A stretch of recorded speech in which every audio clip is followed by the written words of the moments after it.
भी कुछ वैसे डैमेजिंग फैक्टर्स तो नहीं दिख रहा होगा। हाँ, स्पेसिफिक होकर खरीदारी करने का आज दिन थोड़ा ज़्यादा है एज़ कम्पेयर टू कल के अंदर। जब आप कल बैंकिंग का कोई भी शेयर ले रहे थे तो सब चल रहे थे। आज थोड़ा स्पेसिफिक होने का दिन है, थोड़ा आईटी लैक लस्टर हुआ, बट हाँ फिर भी बैंकिंग अंदर आज काफ़ी जोश देखने को मिल रहा है। एनबीएफसीज भी थोड़ा आगे निकली हैं और इसी कड़ी में आज हम एक मैनेजमेंट से बातचीत करने वाले हैं, क्योंकि उन्होंने Q3 के जो डिस्पर्समेंट है या उसका जो आउटलुक है वो शेयर करने की बात रखी है। और वो कंपनी M&M फाइनेंशियल, इनका डिस्पर्समेंट का यानी कि जो लोन देने का आंकड़ा है वो काफ़ी अच्छा, उसमें बढ़ोतरी देखने को मिली है, असेट क्वालिटी में सुधार है। ये आउटलुक के आगे भी बना रहेगा। बातचीत करने के लिए M&M फाइनेंशियल के वाइस चेयरपर्सन और MD रमेश अय्यर इस बीच हमारे साथ जुड़ चुके हैं। रमेश सर, बहुत बहुत शुक्रिया पहले तो ईटीना स्वदेश को समय देने के लिए, और आपको नए साल की बहुत बहुत शुभकामनाएं हमारी तरफ से। बेहतर नंबर्स के साथ आप शुरुआत कर रहे हैं सर साल की, ये बता रहे हैं कि Q3 में आपकी डिस्बर्समेंट बढ़ी हैं और आप आउटलुक पे बुलिश हैं। जरा आप इसी से बता पाएंगे कि रूरल ग्रोथ के अंदर पेनिट्रेशन कितना मिला, यहाँ पे ग्रोथ कितनी मिली, ओवरऑल ग्रोथ के अंदर रूरल पेनिट्रेशन वाला हिस्सा भी कितना था सर?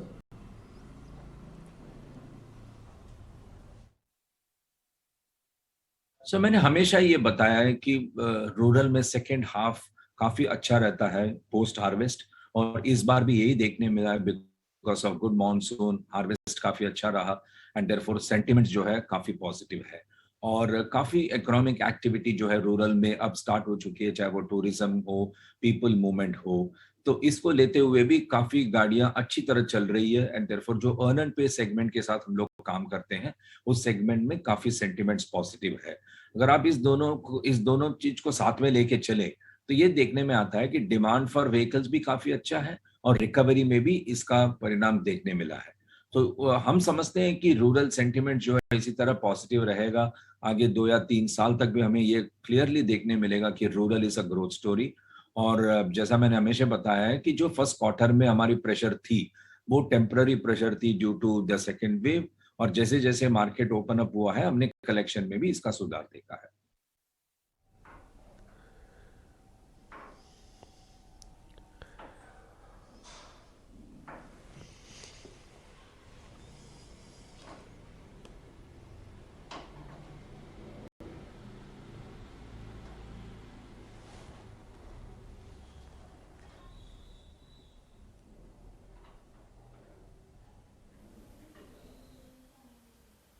तो हम अब भी समझते हैं कि 31 मार्च होते होते हमारी जो नेट एनपीए हम 4% तक लाने की कोशिश करेंगे, और ऐसा एक डायरेक्शन भी हमें दिख रहा है। जिस तरीके से हमारा कलेक्शन एफिशिएंसी हर महीने का जो है अच्छा रहा है, जो दिसंबर में हमारी कलेक्शन एफिशिएंसी 100% रही है, जो इसके पहले कभी भी दिसंबर में हमने 94 96 के अलावा ज्यादा नहीं देखा था, लेकिन इस बार 100% कलेक्शन एफिशिएंसी हमने देखा है। तो अगर हम इस डायरेक्शन को समझते हैं तो हम बिल्कुल कॉन्फिडेंट है कि मार्च तक हम जो हमारी नेट एनपीए को 4% तक लाने की कोशिश रहेगी, और होने की भी उम्मीद है। और जहां तक ओवरऑल रिकवरी का सवाल है, जैसे मैंने पहले भी बताया कि काफी सेगमेंट में काम अब शुरू हो चुका है और कंज्यूमर जो है अपने इंस्टॉलमेंट्स दे पा रहे हैं। हाँ, ये जरूर है कि वो जो पहले के उनके जो 2 या 3 इंस्टॉलमेंट छूट गई है वो शायद एक साथ न दे पाए, लेकिन हर महीने का जो इंस्टॉलमेंट है वो सर्विस कर पा रहे हैं और उसके साथ में कुछ एक्स्ट्रा पेमेंट भी दे रहे हैं, जिस वजह से जो है ओवरऑल कलेक्शन एफिशिएंसी काफी अच्छा रहा।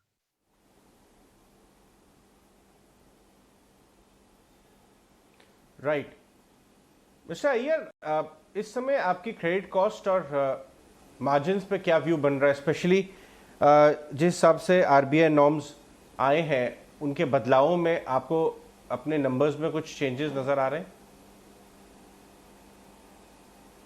ये डेफिनेटली आईरैक नॉर्म्स में इसका असर जरूर पड़ेगा। एनपीए जो है थोड़ा सा बढ़कर रहेगा। जहां तक इंडेस का सवाल है, इसमें इस नॉर्म्स के वजह से कोई इफेक्ट होने की गुंजाइश नहीं है। लेकिन ये जो हम कस्टमर सेगमेंट के साथ सारा एनबीएफसी जो काम कर रहे हैं, ये सब individual customer, single vehicle owners वगैरह है, और एक बार इनकी ओवरड्यू थोड़ी सी बढ़ जाती है ड्यू टू मार्केट कंडीशन, तो ये एकदम से अपना 3 या 4 इंस्टॉलमेंट कभी भी नहीं दे पाते। ये जो है अपना एक इंस्टॉलमेंट और कुछ एक्स्ट्रा पेमेंट देते देते आगे चल के ये जो है अपने ओवरड्यू से बाहर आ जाते हैं। और दूसरी बात ये कि इनका जो पेमेंट है, इनका कोई निश्चय नहीं कि इनको किस दिन इनका पेमेंट आता है। इस वजह से एक ड्यू डेट भले एक महीने का इनके लिए रहता है, लेकिन वो उस ड्यू डेट में कभी पेमेंट नहीं कर पाते, क्योंकि उनकी पेमेंट भी उस डेट में नहीं आती है। ये कोई फिक्स सैलरी कस्टमर्स नहीं है, इसलिए उनका हमेशा ये मानना रहता है कि भाई मेरी इंस्टॉलमेंट ड्यू है और मैं ये महीने में दे दूंगा ये इंस्टॉलमेंट। सो ये दो जो हमको अभी गाइडलाइंस फॉलो करने की रिक्वायरमेंट है, इस वजह से आईरैक नॉर्म्स के हिसाब से एनपीए में डेफिनेटली बढ़ोतरी आएगी, लेकिन इंडिया में हम इसका असर नहीं देख रहे। रमेश जी, एक चीज़ हमको ये पता करनी है कि आपकी जो असेट अंडर मैनेजमेंट है, यानी कि आपका जो एयूएम है, उसके अंदर हम उतना पिकअप नहीं देख पा रहे हैं। इसकी एक तो वजह बता पाएंगे आप? और दूसरा, ये टोटल जो लोन का मिक्स है, ये एक बार इसके बारे में थोड़ी और जानकारी दीजिए प्लीज़। जहां तक लोन मिक्स का सवाल है, ये ओईएम्स अपनी गाड़ियां जितनी वहां बेचती है उस पर निर्भर करता है, और हम समझते हैं कि इतनी जल्दी लोन मिक्स में कोई बड़ी चेंज आने की उम्मीद नहीं है। लोन मिक्स मोटा मोटा इसी तरीके का रहेगा। जहां तक ग्रोथ का सवाल है, अब भी गाड़ियों की अवेलेबिलिटी में दिक्कत है। जैसे जैसे गाड़ियों की अवेलेबिलिटी बढ़ जाएगी, हमारी एयूएम में भी अच्छा तगड़ा ग्रोथ देखने मिलेगा। आज डिमांड काफी अच्छी है, लेकिन गाड़ियां अवेलेबल ना होने की वजह से डिसबर्समेंट में थोड़ी सी प्रेशर है। लेकिन क्लियरली हम ये देख रहे हैं कि ट्रेंड जो है ये ग्रोथ ट्रेजेक्टरी की ओर ही है, और हम डेफिनेटली ये समझते हैं कि आगे भी ऐसा ही ग्रोथ रहेगा। अगले साल में जैसे जैसे गाड़ियां मिलने लगेंगी और अच्छा ग्रोथ इसे देखने मिलेगा। ओके, तो शानदार ग्रोथ आउटलुक भी शेयर कर रही है कंपनी। सर, अब आपसे समझना चाहेंगे, अब क्योंकि हम 2022 में अब एंट्री ले चुके हैं, तो आपसे ये भी समझना चाहेंगे कि अब इस पूरे साल के लिए आप अपने आप को कहाँ देखते हैं एज अ कंपनी? क्या बड़े लक्ष्य और माइलस्टोन आपने अपने लिए सेट किए हुए हैं?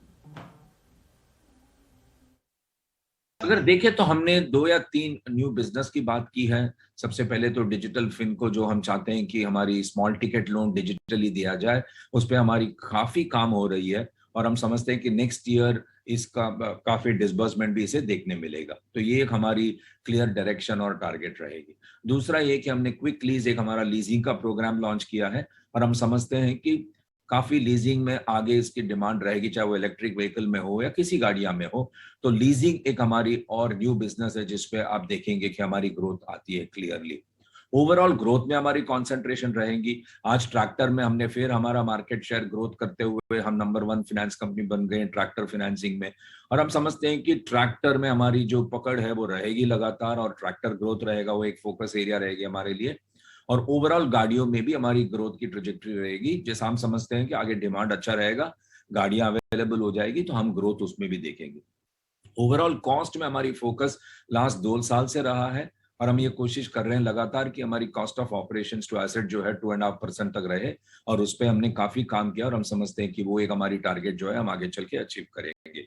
एसेट क्वालिटी जो है वो काफी निर्भर करता है कि बाजार में किस तरीके का काम होता है, कस्टमर की क्या एक्टिविटी चल रही है, और हम ये समझते हैं कि अब जो हमें देखने मिल रहा है, और आगे 2-3 साल हम समझते हैं कि रूरल में काफी अच्छा काम रहेगा, तो हमारी फोकस भी रहेगी कि एसेट क्वालिटी को हम सुधारें, एसेट क्वालिटी को ग्रॉस एनपीए 6% के आसपास ले आए, ताकि नेट एनपीए जो है 3% से नीचे चला जाए, विच विल ओवरऑल मीन कि हमारी प्रॉफिटेबिलिटी फोकस रहेगी और रिटर्न फोकस रहेगी।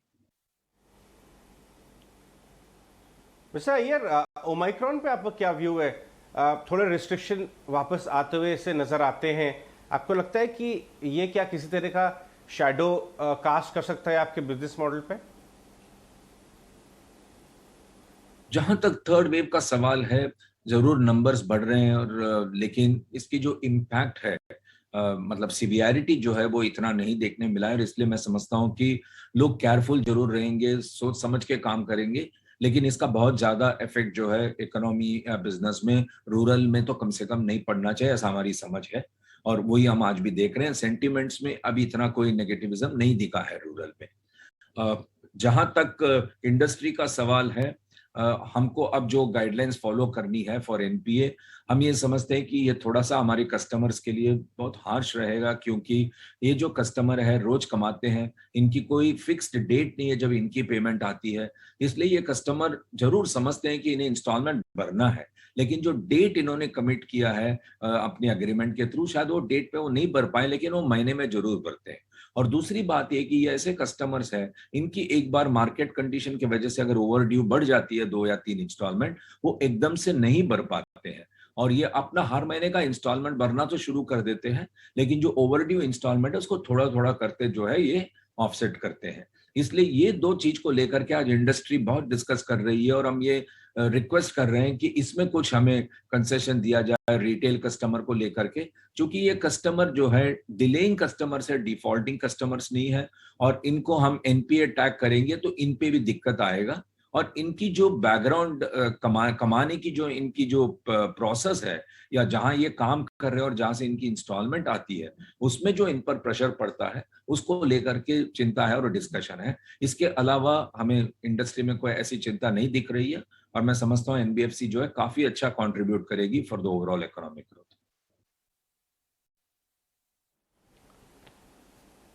All right, on that confident and optimistic note हम आपको थैंक करेंगे मिस्टर अय्यर, बहुत बहुत धन्यवाद ईटी नाउ स्वदेश पे बात करने के लिए।